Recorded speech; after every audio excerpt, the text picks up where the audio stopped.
Let's My Trend Twister. UPSC civil सेवा परीक्षा का फाइनल रिजल्ट जारी हो गया है, जिसमें राजस्थान के रावत भाटा के अनुज अग्निहोत्री ने देश भर में पहला स्थान हासिल किया। साधारण ग्रामीण पृष्ठभूमि से ताल्लुक रखने वाले अनुज ने अपनी प्राइमरी शिक्षा रावत भाटा से पूरी की। उसके बाद जोधपुर पहुंचे और वहां एमसी से एमबीबीएस की डिग्री हासिल की। My name is Anuj Agnihotri and I am from Rawatbhata, a small town near Kota in Rajasthan. Sir, here only I did most of my primary education. Thereafter, I moved to Jodhpur to pursue MBBS from AIIMS Jodhpur. And sir, I completed my compulsory internship in 2023. Thereon, I have been preparing for civil services examination, sir. And sir, regarding a few... Uttar Pradesh के शामली जिले के कांधला कस्बे की होनहार बेटी आस्था जैन ने UPSC civil सेवा परीक्षा में 9वीं रैंक हासिल कर आईएएस बनने का सपना पूरा कर लिया। उनके पिता अजय जैन छोटी सी परचून की दुकान चलाते हैं और मां गृहिणी है, जबकि परिवार में 2 अन्य बहनें और एक भाई भी है। आस्था ने अपनी प्रारंभिक पढ़ाई शामली के स्कॉटिश इंटरनेशनल स्कूल से की, जहां कक्षा 12वीं में सीबीएसई में ऑल इंडिया मेरिट में 9वां स्थान प्राप्त किया। फिर दिल्ली विश्वविद्यालय से ग्रेजुएशन किया।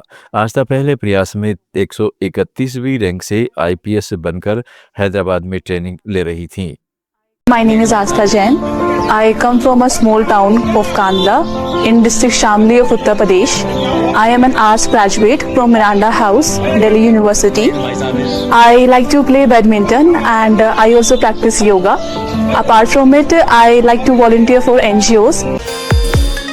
झारखंड के गिरिडीह सदर अस्पताल में एक युवक ने भ्रामक बैनर के खिलाफ खुला विरोध दर्ज किया। अपनी मां का इलाज कराने पहुंचे मीशू मंडल ने देखा कि दीवार पर बड़ा सा बैनर लगा था, जिसमें लिखा था यहां अल्ट्रासाउंड की सुविधा उपलब्ध है, लेकिन डॉक्टर ने उनसे कहा कि अल्ट्रासाउंड के लिए बाहर प्राइवेट जगह जाना होगा। युवक ने सवाल उठाया कि अगर सुविधा अस्पताल में उपलब्ध है तो प्राइवेट क्यों? उसने नाराजगी में बैनर फाड़ दिया। ये लोग यहाँ दलाली करने के लिए कि इलाज करने के लिए, जब यहाँ नहीं होता अल्ट्रासाउंड तो सीधा कागज यहाँ कभी नहीं रहेगा। जो सीधा आपके पास नहीं उसका आप झूठा बैनर कहाँ सकते हैं? काट के दीजिए, बिल काट के दीजिए अल्ट्रासाउंड का। कुछ अल्ट्रासाउंड होता है मोबाइल से नहीं होगा। बिल काट के दीजिए अल्ट्रासाउंड का।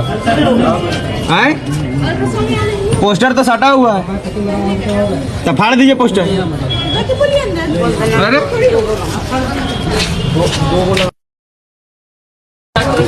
देखिए ये सदर अस्पताल गिरिडीह का हालत, डॉक्टर लिखा अल्ट्रासाउंड, पोस्टर भी छपा हुआ सदर अस्पताल में गिरिडीह में अल्ट्रासाउंड की सुविधा उपलब्ध है प्रत्येक मंगलवार से शुक्रवार तक, लेकिन अल्ट्रासाउंड सुविधा यहाँ होता ही नहीं है। और अगर कहीं निजी संस्था में जाना है किसी को, तो वो बोल देते डॉक्टर कि आपको वही संस्था में जाना है। तो ये लोग यहाँ दलाली करने के लिए कि इलाज करने के लिए, जब यहाँ नहीं होता अल्ट्रासाउंड तो सीधा कागज यहाँ कभी नहीं रहेगा, नहीं रहेगा ये कागज यहाँ। जो सीधा आपके पास नहीं उसका आप झूठा बैनर कहाँ सकते हैं? जो अल्ट्रासाउंड नहीं होता है यहाँ पे रखा है, किसका रखा है कागज? ये फाड़ के फेंक दो। क्या झूठ का साथ के रखा कि अल्ट्रासाउंड होता है मंगलवार से शुक्रवार?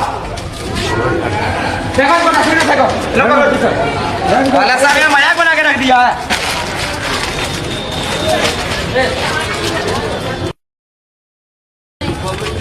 यहाँ जाओ, नहीं होता अल्ट्रासाउंड तो झूठा भी यहाँ बैनर मत साटिए, ये अल्ट्रासाउंड होता है यहाँ। अरे अगर प्राइवेट जगह भेजता है मरीज लोग को, इधर वहाँ ना अल्ट्रासाउंड में करा के लाओ। ये लोग दलाल है कि डॉक्टर है? डॉक्टर सिलेंडर वाला ना एक्सरे होता, ना अल्ट्रासाउंड होता, ना सीटी स्कैन होता। क्या खोल के रखा डॉक्टर क्लिनिक तुम लोग? यहाँ का सट है, यहाँ का है साटा गया। लोगों को भ्रमित करने का काम कर रहे हैं कि यहाँ सदर अस्पताल में अल्ट्रासाउंड का सुविधा उपलब्ध है। कहाँ? जब नहीं होता अल्ट्रासाउंड तो यहाँ कौन साटा है? सारे दलाल बैठे हैं यहाँ पे। अल्ट्रासाउंड नहीं होता, दूसरा जगह भेज रहा था, अविष्कार जा वेट से खा रहा है। जगह बोलना बोल दो, जेल भेजने के अलावा कुछ नहीं कर सकता यहाँ प्रशासन। कांग्रेस नेता राहुल गांधी का एक वीडियो सोशल मीडिया पर तेजी से वायरल हो रहा है, जिसमें वे संसद में कहते दिख रहे हैं कि क्या अमेरिका हमें बताएगा कि हम किससे तेल खरीद सकते हैं या किससे नहीं, हम रूस से तेल खरीदें या ईरान से, यह अमेरिका तय करेगा। सोशल मीडिया यूजर्स का कहना है कि राहुल हर बार सही साबित हो रहे हैं। Now the United States will decide who we buy oil from. Yes. The United States will come to us and say, you cannot buy oil from so and so and so and so and so and so. Russia, Iran, whoever they want. They will decide. Our Prime Minister will not decide. Please understand, and they will monitor. They will keep a watch, meaning they will look. And if India buys oil from anyone they do not want, they will punish us. Rahul Gandhi ने एक और चौंकाने वाला दावा किया है कि एक दिन पूरी एप्स्टीन फाइल सार्वजनिक हो जाएगी और तब अडानी मामला भी पूरी तरह खुल जाएगा। राहुल ने तंज कसते हुए कहा है कि इसी वजह से मोदी रात में सो नहीं पा रहे हैं। और मैं आपको बता देता हूं, ये बचेंगे नहीं, ये नहीं बच सकते, क्योंकि एप्स्टीन फाइल, अदानी का केस कभी ना कभी तो खुलेगा। मैं आपको बता रहा हूं, रात को नरेंद्र मोदी सो नहीं पा रहे हैं। न्यूयॉर्क में संयुक्त राष्ट्र में ईरान और अमेरिका के राजदूतों के बीच तीखी बहस हो गई। ईरान के प्रतिनिधि ने अमेरिकी राजदूत से कहा कि वे विनम्रता से बात करें, यही आपके देश के लिए अच्छा रहेगा। यह बयान ईरानी युद्धपोत IS डेना पर अमेरिकी पनडुब्बी हमले के बाद आया, जिसमें 87 नाविक शहीद हो गए। ईरान ने इसे अंतर्राष्ट्रीय जल क्षेत्र में युद्ध अपराध करार दिया है। अमेरिका ने दावा किया है कि यह जहाज खुफिया जानकारी एकत्र कर रहा था। The representative of the United States is asked the floor to make a further statement.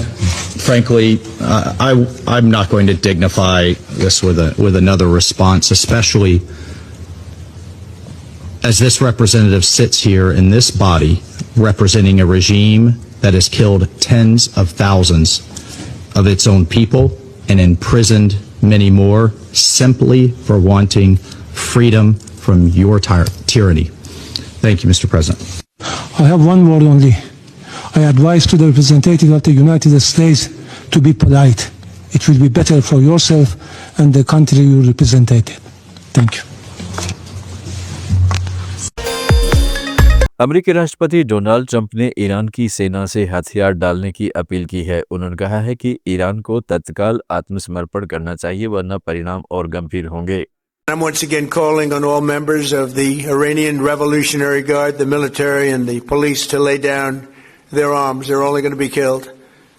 And now is the time to stand up for the Iranian people and help take back your country. You're going to have a chance after all these years to take back your country. Accept immunity. We'll give you immunity. And we'll be giving you really the right side of history, because that's what it is. So you'll be perfectly safe with total immunity, or you'll face absolutely guaranteed death. And I don't want to see that. Kerala के कुट्टिकनम के Marrion college में छात्रों से संवाद के दौरान राहुल गांधी ने Kerala story 2 जैसी फिल्मों पर प्रतिक्रिया दी। एक छात्रा से सवाल पर उन्होंने कहा है कि कुछ लोगों को फायदा पहुंचाने और दूसरों को नुकसान पहुंचाने के लिए भारी पैसा खर्च किया जा रहा है। Today I am talking to you a serious question. Recently, there is a growing concern that cinema and popular culture are sometimes used to construct a negative narratives about certain states. As seen in the debates around film likes, for example, Kerala Story, do you think cinema is increasingly being used as a political propaganda tool to shape public perception about a region or communities in India? Well, the good news is that Kerala Stories, the halls seem to be empty and nobody's really watching it. And it shows you that there are people, the majority of this country have an understanding of what's what, have an understanding of what Kerala is and Kerala's traditions and cultures. But you're absolutely correct. Movies, TV, media has been weaponized, and it is being used precisely for that purpose, to vilify people, to alienate people, to create division in society so that certain people can benefit and other. Tech twister में आज इतना ही। जुड़े रहिएगा let's mic के साथ।